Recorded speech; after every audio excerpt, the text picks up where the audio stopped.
downstairs bedroom, downstairs bathroom, kitchen living room combo. So, and we've just been paying as we go. You know, we'll get a chunk of money, and you know, $500, we'll go buy something, and we've just been paying for it, so it's paid for in full right now. So when we finally when we finally move, it'll be going from a mortgage to nothing. Electric payment, $25 a month or something. What's that going to do for you financially? It's going to be amazing. Yeah. Put a dollar amount on the amazing. Oh, it's going to be just everything. That's the whole reason we started looking into this in the beginning, but then we just fell in love with the whole concept of it. But yeah, it's been a long time, you know, trying to work on debt and, you know, that kind of thing with 3 kids, and it's expensive living. So they were down with this, at least 2 of the 3. So we'll see how it pans out. But they come in here and hang out all the time. And we watch movies in here. Yeah, it looks like you got a little movie station set up in here. Yeah, PlayStation, Xbox. If anybody needs to hide, they can come out here. Yeah. It's like my little portable AC, and it kind of keeps it cool enough that they can hang out, but yeah. The way everything ties together, it's hard to think that you just teased it as you were going along. Yeah, yeah. I mean, it went from a flat trailer that I had to constantly tarp to suddenly it was framed up and it looked like a shed, and then it was like a big advertisement for Lowe's with the wrap on it for a long time, and then I got the siding and windows, and then I got to start the inside. So I think, yeah, here we are.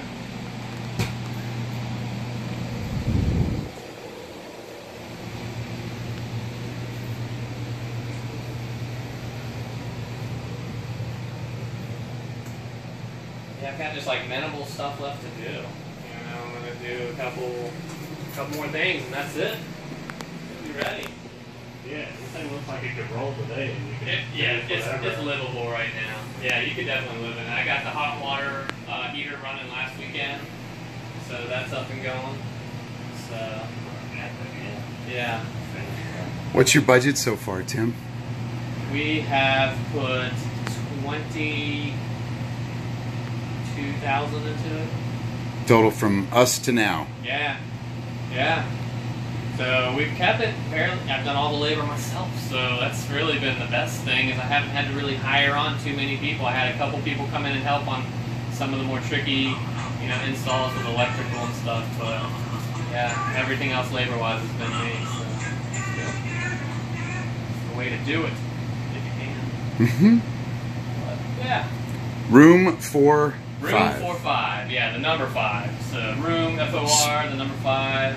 You can watch all the pictures and videos, and yeah, I thought I would do more videos as I first started building, but you know how long it takes to put things together and videos and editing and all that. So I was like, wait a second, I'm just gonna keep building. So everybody on social media just heard one of our DIYers come and stand in our defense. This is why we don't have more video content. Yeah, that's right. We're kind of busy doing this stuff every day. It's almost a full-time job to be a videographer and editor now, isn't it? Absolutely. Just absolutely.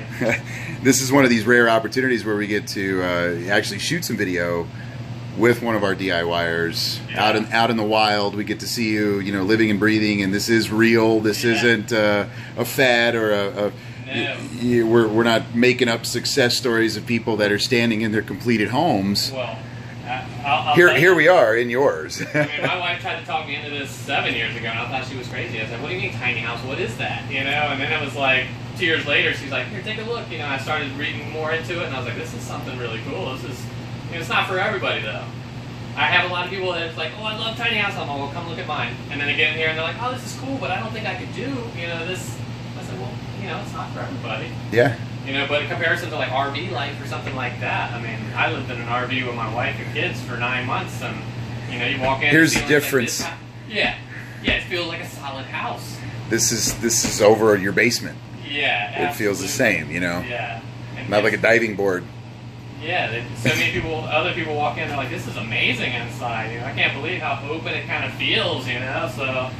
Yeah, that was my whole idea, was just to make sure it felt nice and roomy as I could. You know, you're only working with 28 feet, so yeah. This is impressive for 28 feet. This is a gluttonous apartment in most of Europe. Oh yeah. Yeah, this is how the really the upper crust lives in the metropolitan areas in the studio world. This is one of those, 200 to 300 square feet in a high rise is several €100,000. I'm telling you, I had no and here we are. So I was like, let's come up with another concept, and that's when Jennifer started thinking this route. And I'm so glad she showed me, because this is a $500,000 flat in Paris or London. It's crazy. You just got to drag it across the Atlantic with your pickup truck, right? That's right. It's so funny. Tim, thanks so much, man. This has been really inspiring. I know for me, I'm glad when I get to come out and see some of the work done by you guys. It's hard for me to not be emotional about it, man. Really. There's a story about one of our first that we saw out in the wild that was actually finished from some younger kids that have now gone their separate ways. And there was a dispute over tiny house custody. But before that all went down, we got to see their completed home, and it made both Natalie and I really proud. To kind of be a part of that journey with them. We were step one on that climb to get over that hump to build your own house, and it reinvigorates me to come out and see it continuing. The movement's still gaining momentum. Some of the people, the festival fatigue, and it's gotten a little out of control, and everybody's out to the carnival settings now more than they are back here at home building houses and seeing the work being done and talking about what works and what doesn't. Being able to pick a brain like Tim Shockley and say, hey, how did it go for you? Tell us about your challenges. What were some of the easy things, and what were some of the hard things that surprised you? Definitely, right. Yeah, I mean, it's there's a lot that goes. Everybody thinks, it'll probably be so easy to build a house. It is fairly easy. You just got to think of one thing at a time. You can't think of the whole process, because that's overwhelming. But if you go, okay, today I'm going to think about, framing. What do I want to frame? Or windows? Or, when you get to the interior stuff, it's like, how do I want to make the walls look? What material am I using? What kind of steps do I want? You think of one thing at a time, and you just get done with it and then move to the next piece. And finally you get to the final puzzle piece, and it's so refreshing and exciting. And that's kind of where we've gotten right now. I've got very few puzzle pieces left, and it's done. So. Hey, let me, since I got this running, do you mind walking us back out the front door? Yeah. I'm going to put this up on YouTube since it's a longer video. Yeah. So for those of you at home that are going to watch this, I'm going to walk out to the exterior and let you see kind of what they've done here as far as the look and the feel of the outside of the home. And it's gorgeous. Yeah, we did the 28-foot trailer, but then we did the 2-foot cantilevers on each end. Which gave us the little extra room in the loft that we wanted. And once we did the framing and all that and got our windows in, just vinyl slider windows, we just started trimming out. And everything we did was vinyl siding. So we did the vinyl board and batten, the vinyl cedar shake. So very little maintenance, which is nice. All the trim is in PVC. So it's not terribly expensive to do, and it's probably one of the easier installs over doing some sort of heavier material. But yeah, I mean, it's definitely just been piece by piece, putting it together and wrapping our heads around it. So you did say vinyl was easy. Yeah. And inexpensive. It is. And lightweight. And lightweight. Lightweight. And low maintenance. T111 was my first idea. I thought, I'm doing T111 because I can get it in sheets and put it up, but it's heavy. It needs staining. It needs maintenance. It needs everything. Special fasteners, too. Yeah, it needs a lot. It's almost 100 pounds a sheet. It's insane. So I thought, okay, do I want to load us down to where we can barely creep this thing around, or I want to go lightweight? And actually, my brother-in-law was the first one that said, get the vinyl board and batten. So he said, take a look online. So I started, and that's where it started. So is it truly a board and batten install? There's a flat board here? No, it's actually, each panel is one batten and one board. Okay. The next one starts right here, and they clip together. Like a tongue and groove almost, yeah, huh? You just keep going with it, and it's so easy. I mean, really, it's the same way as doing regular siding this way, but you just go sideways. So. And your drip edge is at the top. Yep, drip edge is off of the top edge there of the PVC, and then, of course, the cedar shake is almost like regular siding. It was in single runs as well. Some of them are in doubles, but these were single, which made it easier for cutting and getting around things. You got an idea about how much per square foot each of those materials were to finish with? I'd have to look through numbers. I have no idea.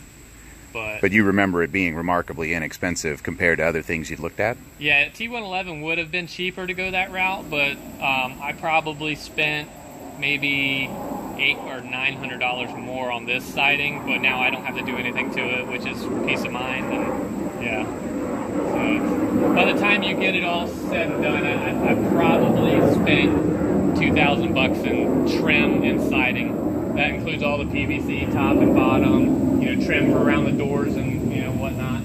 Purchased from who? Where did you buy it? I got it out of a local distributor here in town that just does major purchases of the material. So. And tell me one more time where you're at.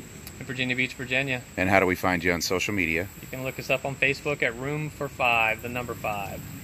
Spell room and 4. Room, yep. R-O-O-M, and the number 5. F-O-R, number 5. Cool, man. Yeah, so you can look at everything. Hey, let me get in here and I'm going to flip this around. And, no, I'm not. Maybe I am. I'm going to do it this way. Yeah. There we go. Maybe that'll get... There we go. This guy inspires DIYers all the time.